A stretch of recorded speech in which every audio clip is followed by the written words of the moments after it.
بسم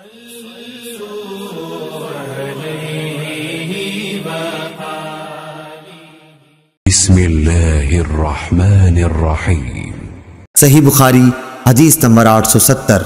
ابراہیم بن سعد نے بیان کیا، انہوں نے زہری سے بیان کیا، ان سے ہند بنت حارث نے بیان کیا، ان سے ام سلمہ رضی اللہ عنہا نے، انہوں نے فرمایا کہ رسول اللہ صلی اللہ علیہ وسلم جب سلام پھیرتے تو آپ کے سلام پھیرتے ہی عورتیں جانے کے لیے اٹھ جاتی تھیں، اور حضور صلی اللہ علیہ وسلم تھوڑی دیر ٹھہرے رہتے، کھڑے نہ ہوتے۔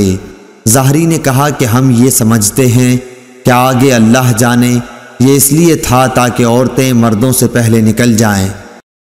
اللهم صل على محمد وعلى آل محمد كما صليت على إبراهيم وعلى آل إبراهيم إنك حميد مجيد اللهم بارك على محمد وعلى آل محمد كما باركت على إبراهيم